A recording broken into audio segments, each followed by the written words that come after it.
ونستعينه ونستغفره ونؤمن به ونتوكل عليه ونعوذ بالله من شرور أنفسنا ومن سيئات أعمالنا من يهده الله فلا مضل له ومن يضلله فلا هادي له ونشهد أن لا إله إلا الله وحده لا شريك له ونشهد أن سيدنا ونبينا ومولانا محمدا عبده ورسوله أرسله بالحق بشيرا ونذيرا وداعيا إلى الله بإذنه وسراجا منيرا وصلى الله تعالى عليه وعلى آله وأصحابه وبارك وسلم تسليما كثيرا كثيرا أما بعد فأعوذ بالله من الشيطان الرجيم بسم الله الرحمن الرحيم والعصر إن الإنسان لفي خسر إلا الذين آمنوا وعملوا الصالحات وتواصوا بالحق وتواصوا بالصبر وقال الله سبحانه وتعالى والذين جاهدوا فينا لنهدينهم سبلنا وإن الله لمع المحسنين وقال الله سبحانه وتعالى ومن جاهد فإنما يجاهد لنفسه إن الله لغني عن العالمين وقال الله سبحانه وتعالى قل هذه سبيلي أدعو إلى الله على بصيرة أنا ومن اتبعني وسبحان الله وما أنا من المشركين وقال رسول الله صلى الله عليه وسلم القيس من دان نفسه وعمل لما بعد الموت والعاجز من أتبع نفسه هواها وتمنى على الله الأماني وقال عليه الصلاة والسلام ألا كلكم راع وكلكم مسؤولين عن رعيته وقال عليه الصلاة والسلام فليبلغ منكم الشاهد الغائب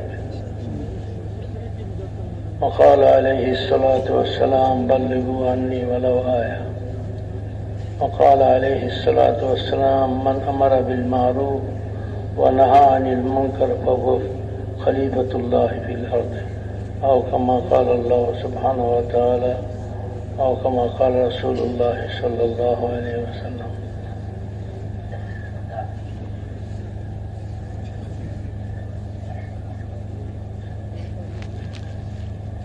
میرے محترم دوستوں بزرگوں بھائیوں، دنیا کی زندگی بہت مختصر زندگی ہے۔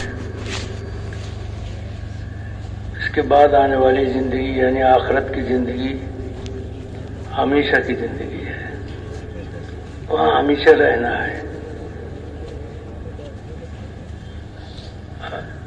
جس طرح وہاں ہمیشہ رہنا ہے یہ یقینی ہے، اسی طرح اس دنیا کی زندگی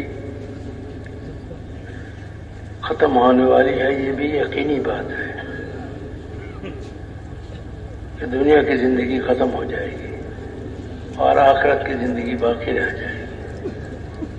عقل مند وہ ہے جو موت سے پہلے موت کے بعد آنے والی زندگی کی تیاری میں لگ جائے اور اس کی تیاری کرے کہ مجھے مرنا ہے، اب مرنے کے بعد سوائے دو گھر کے تیسرا گھر نہیں ہے آخرت میں، یا تو جنت ہے یا جہنم ہے، اور جنت و جہنم کا فیصلہ جو ہے وہ دنیا کی زندگی کے گزارنے کی پر ہے کہ یہ آدمی زندگی کس طرح گزر رہا ہے دنیا میں۔ اللہ تعالیٰ نے انسان کو پیدا کیا اور انسان کو دنیا میں بھیجا، آزاد نہیں چھوڑا، بلکہ اللہ تعالیٰ نے انسان کو دنیا میں بھیج کر انہیں زندگی گزارنے کا طریقے بتایا نبیوں کے ذریعہ کہ اس طرح زندگی گزار کے آؤ، پھر آخرت میں تمہارے لیے کامیابی ہے اور ہمیشہ ہمیشہ کی کامیابی ہے۔ اگر خواہشات پر زندگی گزار کے آؤ گے تو آخرت میں تمہارے لیے مصیبت ہی مصیبت ہے، عذاب ہی عذاب ہے، وہاں تکلیف ہی تکلیف ہے۔ لوگ وہاں موت کو پکارے گا، بلائے گا کہ موت آ جاوے، لیکن ان سے کہا جائے گا کہ تمہارا موت نہیں آئے گا۔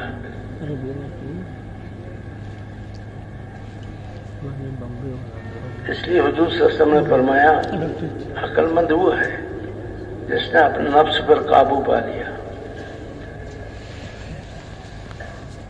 اور موت کے بعد کام آنے والی اعمال کو اختیار کیا۔ یہ عقل مند انسان ہے، سمجھدار ہے۔ فَأَمَّا مَنْ طَغَى وَآثَرَ الْحَيَاةَ الدُّنْيَا فَإِنَّ الْجَحِيمَ هِيَ الْمَأْوَىٰ وَأَمَّا مَنْ خَافَ مَقَامَ رَبِّهِ وَنَهَى النَّفْسَ عَنِ الْهَوَىٰ فَإِنَّ الْجَنَّةَ هِيَ الْمَأْوَىٰ۔ جس نے نافرمانی کیا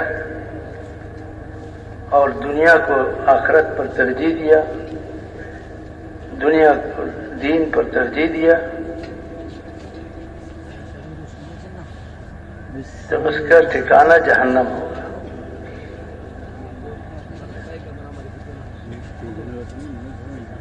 جب تقاضا دنیا کا اور دین کا دونوں مقابلے میں آتا ہے تو وہ دنیا کو ترجیح دیتا ہے، دین کے تقاضے کو چھوڑ دیتا ہے۔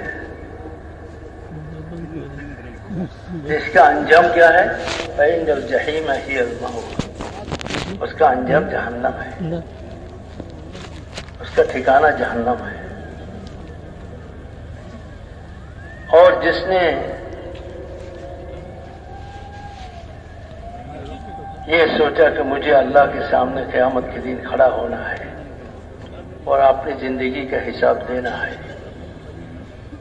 کوئی آدمی قیامت کے دن اپنا قدم اٹھا نہیں سکتا جب تک وہ 4 سوال کا جواب نہ دے۔ عن عمرہ فیما افناہ، اپنے زندگی کہاں گزارے، کس طرح گزارا۔ وعن شبابہ فیما ابلاہ، اور اپنی جوانی کیسے گزارے۔ وعن مالہ من این اکتسبہ، اور اپنے مال کس راستے سے کمائے۔ اور فیما انفقہ، بس کس راستے میں خرچ کیا، پوچھا جائے گا۔ وعن علمہ بماذا عمل بہ، اور علم کے بارے میں پوچھا جائے گا کہ اس علم پر کتنا عمل کیا، کیا عمل کیا۔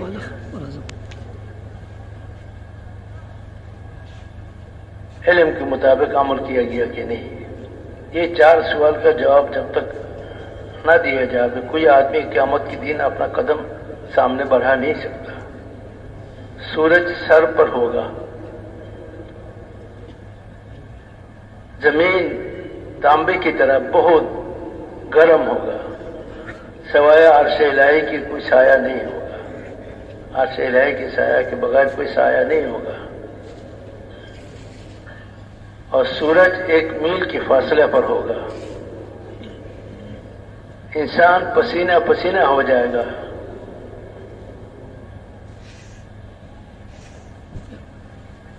کسی کا آدھے بدن، کسی کا گلے تک پسینہ بہتا جائے گا۔ تو آدمی یہ جو عقل مند وہ ہے جو اس کو سوچتا ہے وہ مجھے قیامت کے دن اللہ کے سامنے کھڑا ہونا ہے اور اپنے زندگی کا حساب کتاب دینا ہے۔ وَأَمَّا مَنْ خَافَ مَقَامَ رَبِّهِ وَنَهَى النَّفْسَ عَنِ الْهَوَىٰ، تو اس نے اپنے نفس کو خواہشات سے بچایا، خواہشات کو چھوڑا، نفس کی خواہشات پر نہیں چلا، بلکہ اللہ کے خوف سے اللہ کی مرضیات پر چلا، ہر وقت یہ سوچتا ہے کہ بھائی اللہ ہم پر راضی ہے کہ نہیں، کیونکہ اللہ کا رضامندی بہت بڑی چیز ہے، اور رضوان من اللہ اکبر، اللہ کا راضی ہو جانا بہت بڑی بات ہے۔ جس پر اللہ راضی ہو گیا اس کا زندگی بن گیا، وہ کامیاب ہو گیا۔ اور زندگی میرے بھائی اور بزرگوں چیزوں سے، مال سے، ملک سے، اسباب سے نہیں بنتی، زندگی تو ایمان اور اعمال سے بنتا ہے۔ پورے قرآن میں اللہ تعالیٰ نے 2 بنیاد زندگی بننے کا بتایا ہے، وہ ایمان ہے اور اعمال صالحہ ہے۔ الا الذین آمنوا وعملوا الصالحات، الا الذین آمنوا وعملوا الصالحات من عمل صالحا من ذکر او انثى وهو مؤمن۔ کامیابی کا بنیاد اور زندگی کے بننے کا بنیاد اللہ تعالیٰ نے قرآن میں 2 چیز کو بتایا ہے، وہ ایمان ہے اور اعمال صالحہ ہے۔ اور اس کی عملی نمونہ پیش کرنے کے لیے اللہ تعالیٰ نے ہر زمانے میں انبیاء علیہ السلام کو بھیجا ہے کہ کس طرح زندگی گزارنا اللہ کو پسند ہے، اور کون سی زندگی اللہ کو مطلوب ہے، اللہ ہم سے چاہتے ہیں۔ اس کی نمونہ دے کر اللہ تعالیٰ نے انبیاء علیہ السلام کو بھیجا ہے۔ انبیاء علیہ السلام ہمارے لیے نمونہ ہے۔ اللہ تعالیٰ نے ہمیں دنیا میں بندگی کے لیے بھیجا ہے۔ وہ بندگی کا عملی نمونہ انبیاء علیہ السلام نے پیش کیا ہے کہ ہماری طرح زندگی گزارو، یہ بندگی ہے۔ ہماری زندگی جو ہے یہ بندگی والی زندگی ہے، اور اللہ تعالیٰ نے تمہیں اس بندگی کے لیے پیدا کیا ہے۔ تو جو آدمی اپنی زندگی کے ہر شعبے میں اللہ کی مرضیات پر چلتا ہے اور نبی کی طریقے پر چلتا ہے تو اس کا زندگی کامیاب زندگی ہے، وہ دنیا میں بھی کامیاب ہے اور آخرت میں بھی کامیاب ہے۔ اور جو اپنے خواہشات پر زندگی گزارتا ہے، ہوائے نفس پر چلتا ہے،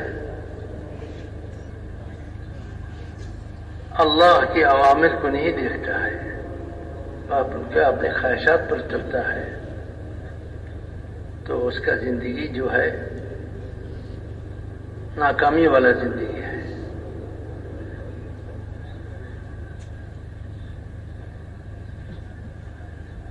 اس کا انجام اور آخری ٹھکانہ جہنم ہے۔ اللہ تعالیٰ اپنے بندوں پر بڑا مہربان ہے۔ اللہ تعالیٰ اپنے بندوں کو ہمیشہ کی ناکامی سے بچانے کے لیے نبیوں کو نمونہ بنا کر بھیجا ہے، اور انبیاء علیہ السلام لوگوں کو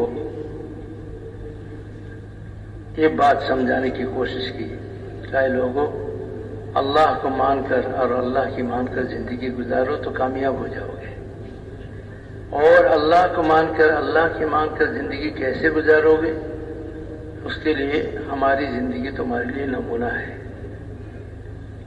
ہم اللہ تعالیٰ کی طرف سے بھیجے ہوئے ہیں، اللہ نے ہمیں ذمہ داری دی ہے اور تمہارے پاس بھیجا ہے، ہم تمہیں دعوت دو اللہ کی طرف اور اس کی اوامر کی طرف، آخرت کی طرف۔ تم ہماری دعوت کو قبول کرو اور ہماری دعوت پر لبیک کہو، اور اللہ کو مان کر اللہ کی مان کر زندگی گزارو، کامیاب ہو جاؤ گے، ہمیشہ ہمیشہ کے لیے کامیاب ہو جاؤ گے۔ ورنہ تمہارا زندگی بگڑ جائے گی اور دنیا بھی برباد ہو جائے گی اور آخرت بھی برباد ہو جائے گی.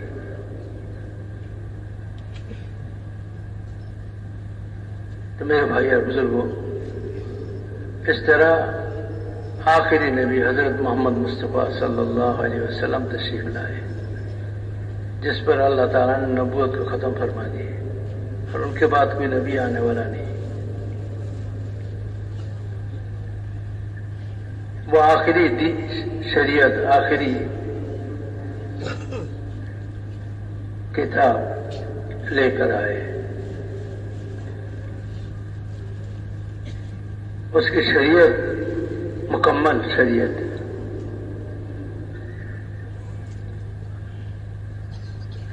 مکمل دین لے کر آئے اور قیامت تک آنے والے امت کے لیے رہنما بن کر آئے اور رحمت بن کر آئے اور قیامت تک آنے والے سارے انسانیت کو اس بات کی دعوت دی. قل یا ایھا الناس انی رسول اللہ الیکم جمیعا، اے سارے دنیا کے بسنے والے انسانوں، میں اللہ کی طرف سے تمہاری طرف بھیجا ہوا ہوں. یعنی میں نے جو دین لے کر آیا ہوں اور جو شریعت لے کر آیا ہوں اور جو کتاب لے کر آیا ہوں اور زندگی گزارنے کا جو طریقہ لے کر آیا ہوں، تمہاری سب کے لیے.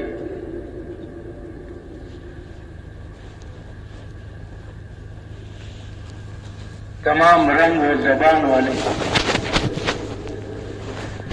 تمام طبقات انسانی کے لیے میں اللہ کی طرف سے تمہارے لیے رحمت بنا کر بھیجا گیا ہوں. جو زندگی میں اللہ کی طرف سے لے کر آیا ہوں، جو طریقہ زندگی میں اللہ کی طرف سے لے کر آیا ہوں، یہ سراسر تمہارے لیے رحمت ہے، دنیا میں بھی آخرت میں بھی. اللہ تعالیٰ دنیا میں بھی تمہیں کامیابی عطا فرمائیں گے اور آخرت میں بھی کامیابی عطا فرمائیں گے. اگر تم نے میری دعوت کو ٹھکرایا اور اپنے خواہشات والی زندگی اختیار کیا تو تمہیں پچھتانا پڑے گا. انجام بہت برا ہوگا جو تم سوچ نہیں سکتے ہو.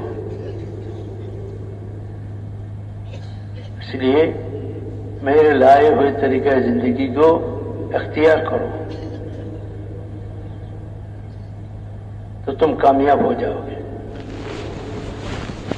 اب میرے بھائی اور بزرگوں، ہمارے نبی کے بعد کوئی نبی آنے والا نہیں ہے. وہ آخری نبی ہے اور آخری شریعت لے کر آئے ہیں.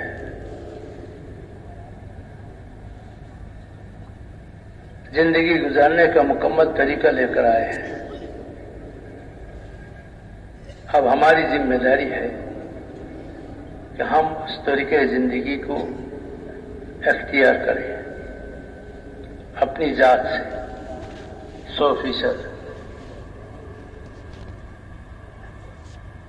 ان کے طریقے کے مطابق زندگی گزاریں. زندگی کے ہر شعبے میں اللہ کی بندہ بن کر اور حضور صلی اللہ علیہ وسلم کی امتی بن کر زندگی گزاریں. اللہ کی بندہ بن کر اللہ